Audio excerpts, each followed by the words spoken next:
할렐루야. 같은 마음으로 하나님을 찬양합니다.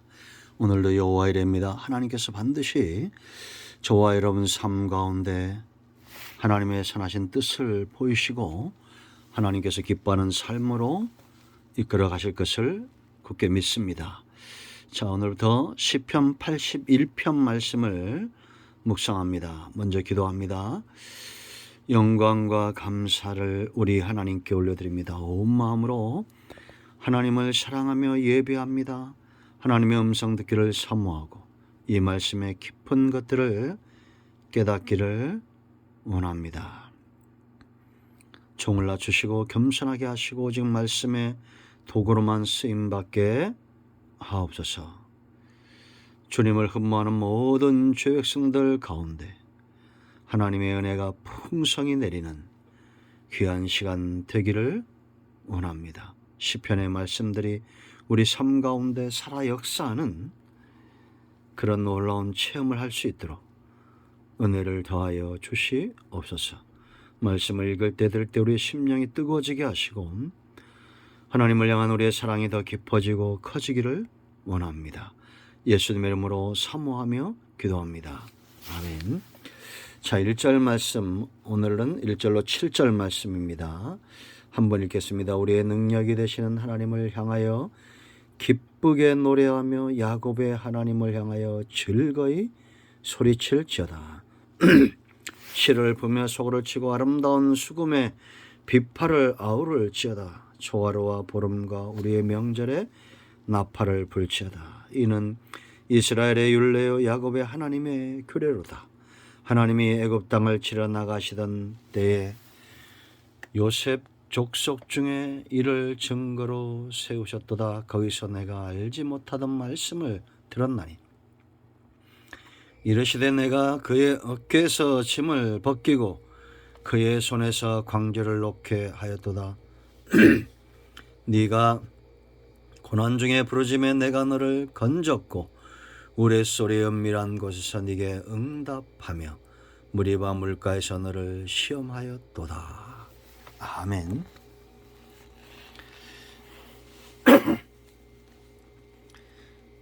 성도의 이 삶이 중요한 이유가 있다라고 말했습니다. 삶이 왜 중요할까요?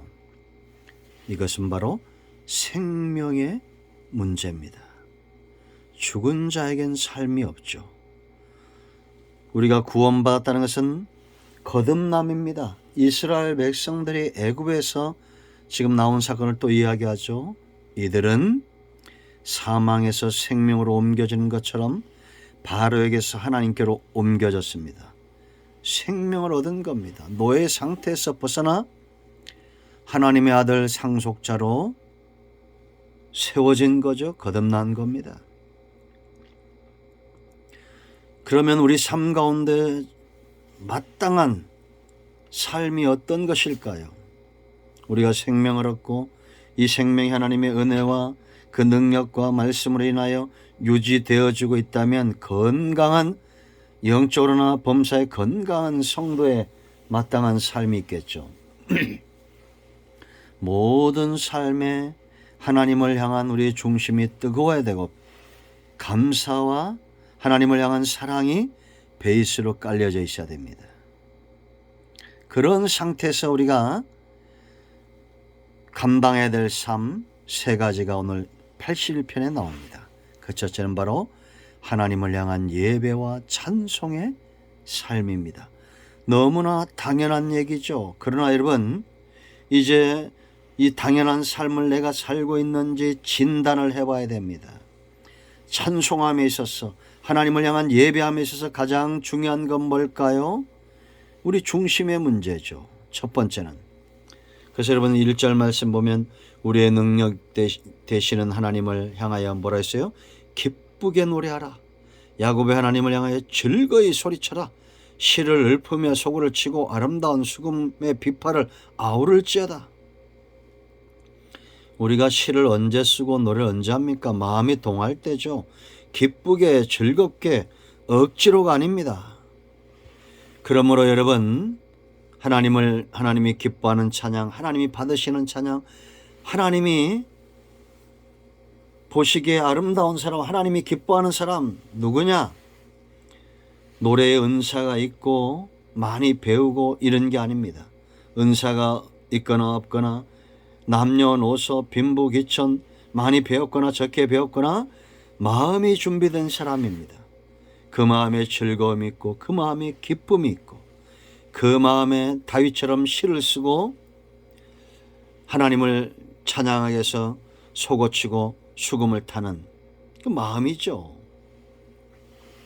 이런 사람, 하나님이 기뻐하는 찬송과 예배를 드리고 있는 사람입니다. 두 번째, 우리가 하나님을 예배하고 찬송하면 왜 중요하냐?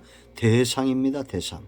오직 하나님께 우리가 기쁘게 찬양하고 예배하는 거죠. 여기 보세요 여러분. 그럼 너희가 무조건 찬양이라? 아닙니다. 하나님은 찬송받기에 합당하신 분입니다. 능력이 하나님이에요. 우리를 창조하신 분입니다. 하나님에게는 능력이 있어요. 생사복이 그 하나님께로부터 나와요. 야곱의 하나님이라는 것은 언약에 신실하시다라는 겁니다. 마땅히 죄 가운데 죽을 수밖에 없는 우리를 향해서 하나님은 능력으로 다가오시고 언약에 신실한 그 사랑과 그 속성으로 우리에게 다가오셔요. 이 하나님을 체험하고 찬양하고 예배하시기를 축원드립니다. 세 번째는 예배. 형식적인 예배가 아니라 외식적인 예배가 아니라 찬송과 감사가 있는 예배. 이 보면 여러분 초하루와 보름, 월삭과 월망이죠. 우리의 명절에 이스라엘이 지켰던 절기, 유월절, 칠칠절, 장막절 이러한 절기들이죠. 그때 나팔을 불겠습니다. 왜 나팔을 불었을까요? 너희가 절기를 잘 지켜라. 그게 아니라 그의 중심을 깨우는 겁니다. 나팔을 불어 내가 하나님 앞에 예배하고 이 절기를 지킬 만한 그런 마음으로 준비되어지고 있는가 깨우치는 사역이 바로 주의 종들의 사역이고 하나님 앞에 섬겼던 제사장들의 사역이었다라는 겁니다. 이제 추수감사주일이 다가옵니다. 헌금을 얼마나 할 것인가 고민할 필요 없습니다. 하나님이 돈이 없어서 우리에게 헌금하라고 했겠어요? 재물이 없어서 구약시대에 소나 먹을 것이 없어서 양이나 염소나 이러한 것들을 요구하셨겠어요? 하나님이 원하시는 마음은 정직한 영으로 새롭게 된 마음이고 상한 심령이고 애통하는 마음이고 하나님 앞에 감사하는 마음입니다.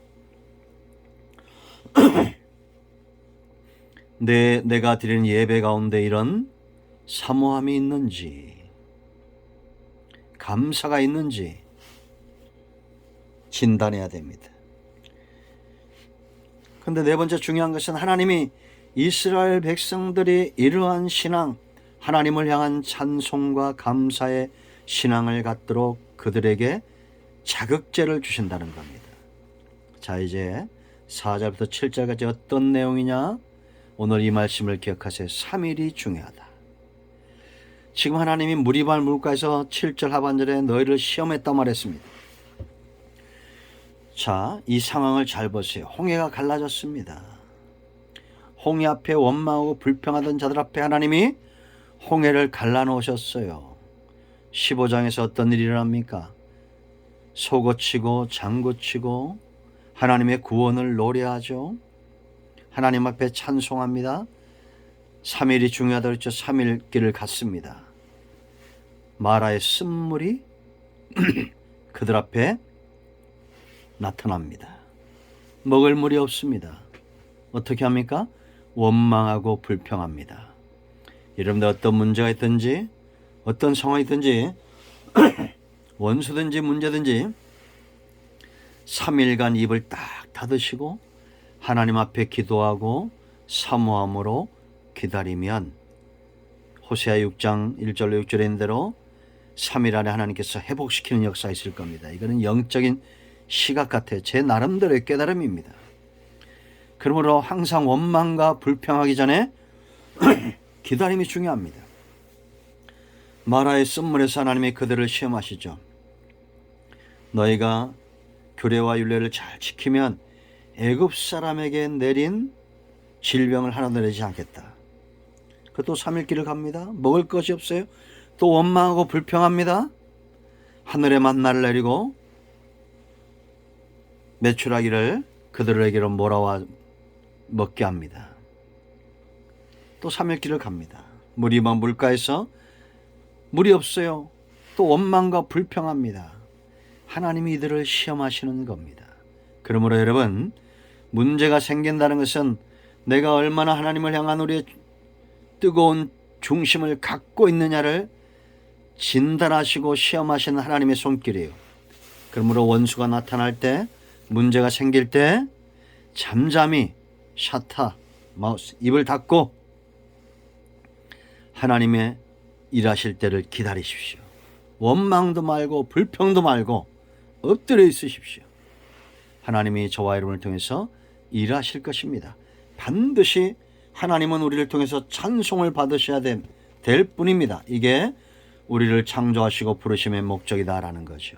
우리 모두가 하나님을 향한 찬송과 감사의 삶을 온전히 살아드리는 우리 모두가 되기를 축원드립니다. 기도합니다. 예수님의 이름을 의지하여 기도합니다. 이 말씀대로 되게 하시고 우리 가운데 마음이 상한 자 병든 자 치유하시고 회복시켜 주시옵소서. 예수님의 이름으로 사모하며 축복하며 치유하며 기도합니다.